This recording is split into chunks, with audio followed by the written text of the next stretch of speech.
Hi hello friends, welcome back to எல்லா trending Vel. இன்றைக்கி நம்ம சேனலில் ஒரு எம்மியான மணத்தக்காளி கீரை பொரியல் தான் எப்படி செய்கிறதுன்னு பார்க்க போகிறோம். இந்த மணத்தக்காளி கீரை பொரியல் வந்து இந்த சம்மர் டைமில் ரொம்பவே ஹெல்த்துக்கு ரொம்ப நல்லது. ஸோ உடலை வந்து நல்லா குளிர்ச்சியாக வச்சுக்கிறதுக்கு இந்த மணத்தக்காளி கீரை வந்து நம்ம வாரத்தில் 2 முறை எடுத்துக்கலாம், ரொம்பவே நல்லது. அது மட்டும் இல்லாமல் இந்த மணத்தக்காளி கீரையில் அதிகமான மருத்துவ குணங்கள் இருக்குது. இந்த கீரையை வந்து நம்ம வீக்லி ட்வைஸ் எடுத்துக்கிட்டோம்னா நமக்கு வந்து வயிறு புண்ணு, வாய் புண்ணில் இருந்து நமக்கு நிரந்தரமாக தீர்வு கிடைக்கும்.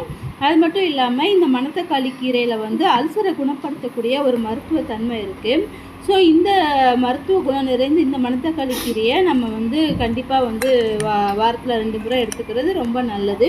ஸோ இந்த மணத்தக்காளி கீரையில் வந்து ஒரு சிறிய கசப்பு தன்மை இருக்கும். ஸோ அந்த கசப்பு தன்மை இல்லாமல் எப்படி செய்கிறதுன்னு தான் நான் இந்த வீடியோவில் சொல்லியிருக்கேன். வாங்க வீடியோக்குள்ளே போயிடலாம். இப்போ நம்ம ஒரு பேன் எடுத்துக்கலாம். இதில் ஆயில் ஹீட் பண்ணிவிட்டு ஒரு பேனில் நம்ம 2 டேபிள் ஸ்பூன் ஆயில் நம்ம ஹீட் பண்ணி எடுத்துக்கலாம். ஹீட் பண்ணிவிட்டு இதில் வந்து கடுகு வந்து 1 டீஸ்பூன் அளவுக்கு போட்டு நல்லா பொரிய விட்டுக்கலாம். கடுகு வந்து முழுமையாக பொரியட்டும், அது வரைக்கும் நம்ம வந்து வெயிட் பண்ணுவோம். இந்த கடுகு வந்து ஒன்று பாதியமாக பொரிஞ்சதுன்னா அது வந்து நமக்கு வயிற்று உபாதையை உண்டு பண்ணும். அதனால் ஃபுல்லாகவே கடுகு பொரியிற வரைக்கும் நம்ம வெயிட் பண்ணிவிட்டு அதுக்கப்புறமா மற்ற இன்க்ரீடியண்ட்லாம் ஆட் பண்ணலாம். இப்போ பாருங்கள், கடுகு ஃபுல்லாக பொரிஞ்சிடுச்சு. இதில் 1 டீஸ்பூன் உளுத்தம்பருப்பு, 1 டீஸ்பூன் கடலைப்பருப்பு போடுறேன். ஸோ இந்த உளுத்தப்பருப்பு கடலைப்பருப்பும் நம்ம போடும்போது அந்த கீரை சாப்பிடும்போது நமக்கு வந்து நல்ல ஒரு க்ரன்ச்சியாக இருக்கும். ஸோ அதுக்காக தான் இதை ஆட் பண்ணியிருக்கேன். இதில் வந்து ஒரு பெரிய பல்லாரி வெங்காயத்தை நல்லா நைஸாக கட் பண்ணிவிட்டு அதையும் சேர்த்துக்கலாம். இதை நல்லா வதக்கி விட்டுக்கோங்க. இந்த வெங்காயம் வந்து சீக்கிரமாக வதங்கிறதுக்கு நம்ம வந்து ஒரு 1/2 டீஸ்பூன் உப்பு சேர்த்துக்கலாம். இப்போ இதை நல்லா வதக்கி விட்டு கண்ணாடி பதம் வர வரைக்கும் வெங்காயத்தை வதக்கிக்கோங்க. வெங்காயம் வந்து நல்லா வதக்கட்டும். இப்போ இதில் வந்து ஒரு பச்சை மிளகாய், ஒரு 2 காஞ்ச மிளகாய், இதை நல்லா நம்ம பொடிசாக நறுக்கிட்டு அதையும் சேர்த்து நல்லா வதக்கி விட்டுக்கலாம். இப்போ நான் வந்து ஒரு பெரிய கட்டு கீரையை வந்து மணத்தக்காளி கீரையை நைஸாக கட் பண்ணி எடுத்திருக்கேன். ஸோ கட் பண்ணிவிட்டு இதையும் நம்ம இதில் சேர்த்துக்கலாம். இந்த கீரையினுடைய இதில் உள்ள பழங்கள், பூக்கள் எல்லாமே வந்து நான் வந்து இதில் ஆட் பண்ணியிருக்கேன். ஸோ எதையுமே கழிக்க வேண்டாம், எல்லாமே வந்து நமக்கு ரொம்பவே நல்லது. ஸோ அதனால் எல்லாத்தையும் நைஸாக கட் பண்ணிவிட்டு நம்ம இதில் ஆட் பண்ணிக்கலாம். ஸோ இதை நல்லா வதக்கி விட்டுக்கோங்க.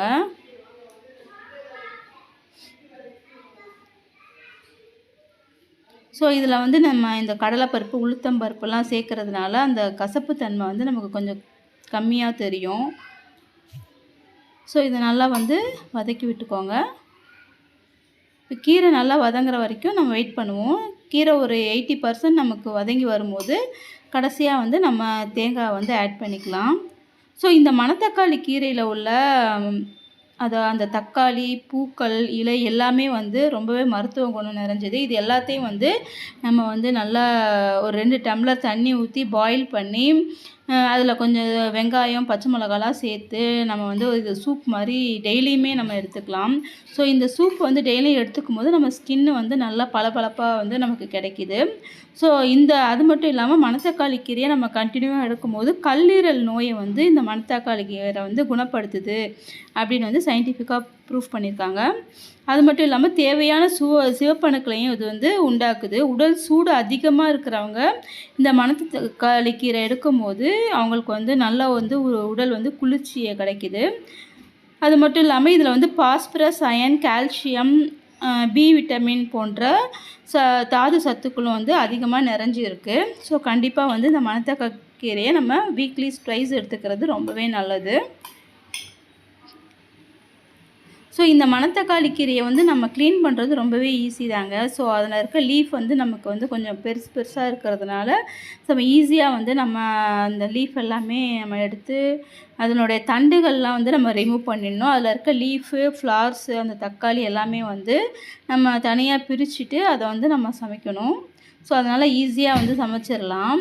ஸோ இது வந்து சீசன் டைமில் அதிகமாக கிடைக்கும், மற்ற சீசனில் வந்து கிடைக்காது.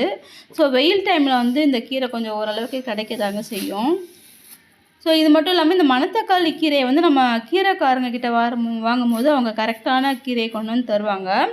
இந்த மாதிரி கிராமத்து சைடில் இருக்கிறவங்க வந்து மணத்தக்காளி கீரையை கொஞ்சம் பார்த்து வந்து நம்ம எடுக்கணும்.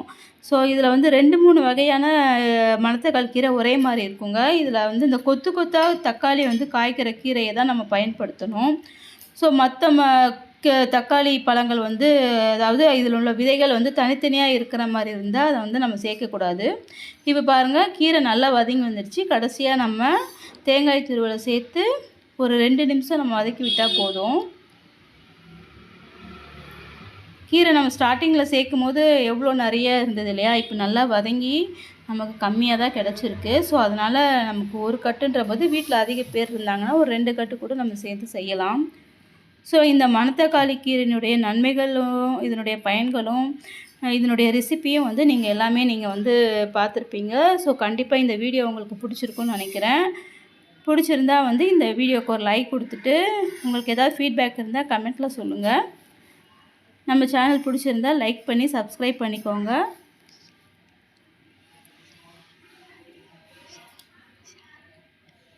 கண்டிப்பாக இந்த வீடியோ வந்து உங்கள் ஃப்ரெண்ட்ஸ் அண்ட் ஃபேமிலிக்கு ஷேர் பண்ணுங்கள்.